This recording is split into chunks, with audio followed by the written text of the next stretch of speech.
ari-arinya ditanam di tanah Jawa, tepatnya di lereng Gunung Lawu. Sedulur-sedulur nasihat kehidupan misteri. Bagi masyarakat Jawa, kelahiran manusia di bumi harus mendapatkan perlakuan yang patut. Tidak hanya kepada setiap bayi yang baru lahir, melainkan ari-ari atau plasenta dari si jabang bayi juga mendapatkan perlakuan yang patut. Beberapa orang beranggapan ari-ari merupakan saudara dari setiap pribadi. Seperti dalam kalimat yang cukup populer, kakang kawah, adi ari-ari, getih lan pusar, dan sedulur papat kalimo pancen, yang berarti ari-ari itu menjadi bagian dari sedulur papat yang selalu ada bersamaan menjadi satu paket, satu kesatuan dengan si jabang bayi. Sehingga ketika menguburkan ari-ari dengan baik, itu sama saja memperlakukan saudara kembar si jabang bayi dengan baik. Mengingat begitu pentingnya fungsi ari-ari, maka tidaklah mengherankan jika orang Jawa itu memperlakukan ari-ari dengan ritual penuh penghormatan. Seperti setelah proses kelahiran selesai, ari-ari dibersihkan lalu diberi alas daun. Biasanya itu menggunakan daun tumbuhan sente dan dimasukkan ke dalam periuk yang terbuat dari tanah liat, kemudian ditutup. Lalu di atas tutup tersebut diberi ubur rambut, biasanya itu kembang dan sedikit wewangian alami, lalu dibungkus dengan kain mori.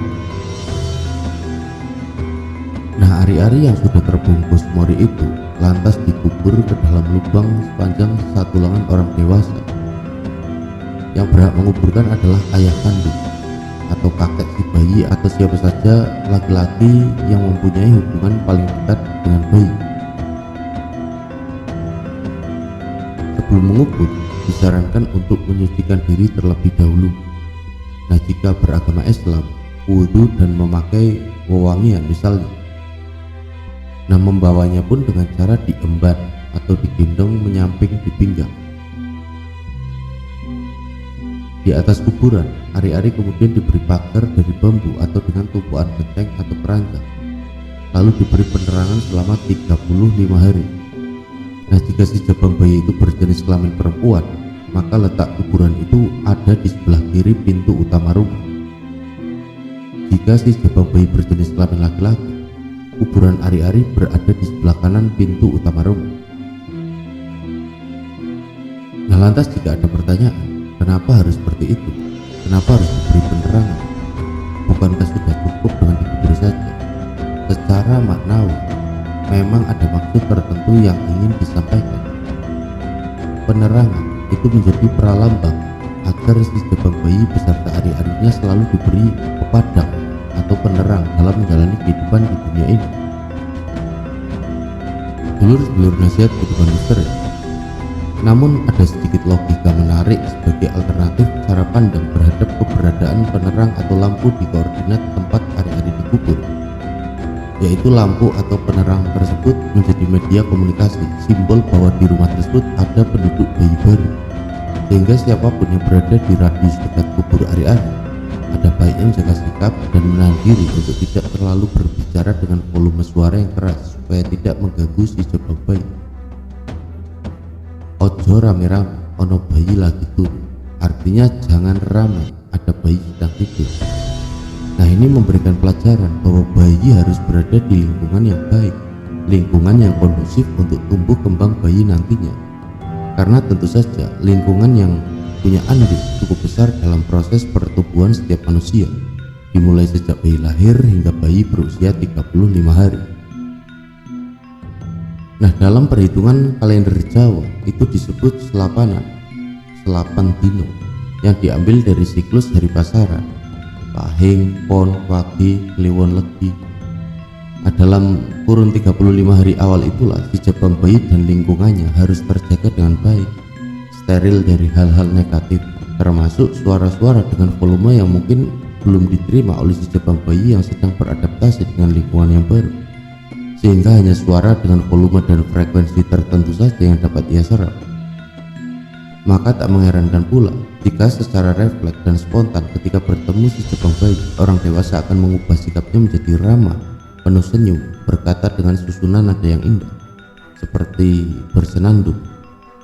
Wong Jawa niku nyebute ngudang, orang Jawa itu menyebutnya ngudang. Nah, ada sesuatu yang menarik yang berhubungan dengan ari-ari dan pemilihan presiden tahun 2024, dan ini mengenai ramalan. Nah, sedulur-sedulur nasihat kehidupan misteri, banyak publik mulai menerka-nerka siapa yang akan menjadi presiden pada tahun 2024 nanti, di balik dinamika politik yang tengah berkembang akhir-akhir ini. Wujud dari terkaan-terkaan itu nampak dari munculnya banyak survei mengenai tingkat elektabilitas calon presiden atau capres untuk 4 tahun mendatang. Nah, salah satu orang terdekat Presiden Joko Widodo atau Jokowi itu menggunakan hitung-hitungan budaya Jawa untuk menerawang sosok yang akan menjadi pemenang Pilpres pada tahun 2024. Dikutip dalam acara Ngobrol Bareng Bang Ruslan bertajuk Capres Harapan 2024 yang diselenggarakan kantor berita politik Ermol. Nah, orang terdekat Jokowi ini membuka perhitungannya mengenai presiden 2024 itu. Percaya tidak percaya, orang yang menjadi presiden Indonesia itu lahirnya bukan di Jakarta, tapi di tanah Jawa. Kalau tidak di Jawa Timur, ya di Jawa Tengah, itu saya yakin, ujar orang terdekat Jokowi tersebut. Sosok yang beliau terka menjadi presiden di 2024 nanti. Nah, sosok yang dia terka menjadi presiden di 2024 nanti bahkan memiliki ciri khusus, yaitu asli orang Jawa.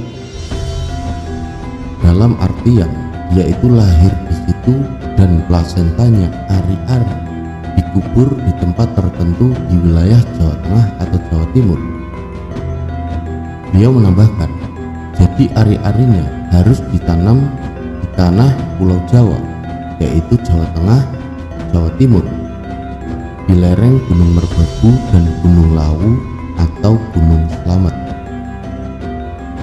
Beliau juga menambahkan, nah maka dari itu silakan dicek, itu faktor 1-2 yang menentukan, yaitu faktor Tuhan dan garis tengah. Dulur-dulur nasihat kehidupan misteri, percaya tidak percaya mengenai sebuah ramalan atau perhitungan dalam dunia Jawa itu kembali kepada pribadi masing-masing. Yang jelas, masyarakat Indonesia mendambakan sosok yang benar-benar adil dan bijaksana, tidak tumpul ke atas dan tajam ke bawah. Kita semua berharap presiden terpilih di tahun 2024 nanti sanggup menjadi ratu adil bagi masyarakat Indonesia, khususnya wong cilik iso gawe guyu wong cilik. Semoga berkenan dan semoga bermanfaat.